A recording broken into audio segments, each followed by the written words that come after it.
Assalamu alaikum students. Today I am going to discuss the reproduction in the porifera. As you know, poriferans are the simplest organisms. आपको जो protozoa है उसके बाद उसका जो next group आपके पास आता है that is the Porifera. Although there is multicellularity but still they are simplest than other organisms. अच्छा, अब हमने इनके अंदर रिप्रोडक्शन देखनी है कि ये रिप्रोड्यूस करते हैं. अच्छा, इसमें सबसे पहले तो इनके पास they have ability of regeneration कहते हैं कि अपने लॉस्ट बॉडी पार्ट्स को दोबारा से बना लेना. Sponges have great ability to regenerate lost parts and repair injuries. अगर इनका कोई बॉडी पार्ट लॉस्ट हो जाता है या कोई इनको इंजरी आती है तो ये उसको रिपेयर कर लेते हैं.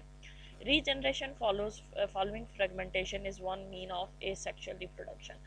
रीजनरेशन के बाद जो है फ्रेगमेंटेशन होती है, देन उसके बाद रीजनरेशन है. फ्रेगमेंटेशन यानी पीसेस के अंदर इनकी बॉडी डिवाइड हो जाती है और फिर जो मिसिंग पार्ट होता है उसको दोबारा से रीजनरेट कर लिया जाता है.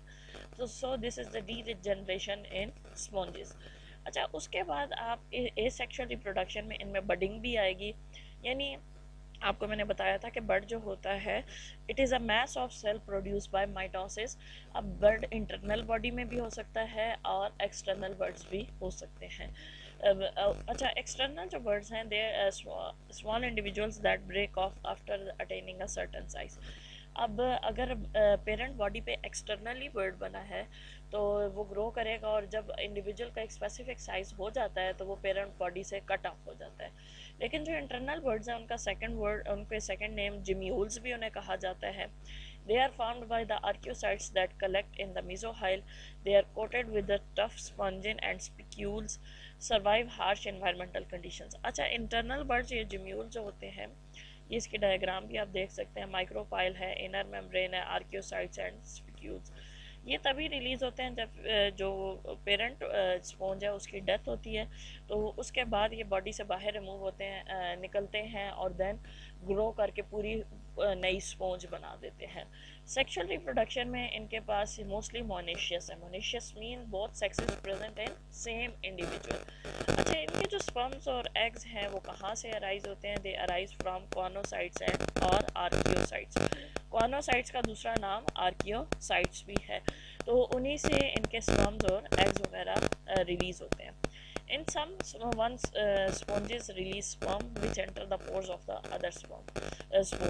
अच्छा, कुछ केसेस में ये होता है कि उसी स्पंज में एग भी प्रोड्यूस हुए, स्पर्म भी प्रोड्यूस हुए, वहीं पे उनकी स्पॉन्जियोसील के अंदर फर्टिलाइजेशन हो गई. लेकिन कुछ केसेस ऐसे होते हैं जिसमें एक स्पॉन्ज मेल स्पर्म जो है रिलीज करती है और वो दूसरी स्पंज के अंदर एंटर होते हैं और उसके एग को फर्टिलाइज करते हैं. Sponge provide nourishment to the zygote until it is released as the ciliated larvae. अब जब zygote की ग्रोथ होती है तो देन वो लार्वी में कन्वर्ट होता है और लार्वी को जो पेरेंट बॉडी है वो नरिशमेंट प्रोवाइड कर रही है. Some sponges release both sperms and oocyte in the water. कुछ स्पॉन्जेस ऐसी होती हैं जो स्पर्म्स और एग बस उन्होंने प्रोड्यूस करना होता है और वो बॉडी से बाहर रिमूव कर देती हैं और वाटर के अंदर फिर उनकी फर्टिलाइजेशन होती है. कुछ की जो फर्टिलाइजेशन है वो with in the body of parent होती है. अच्छा, इनके जो the free swimming larvae of the sponges is solid parenchyma.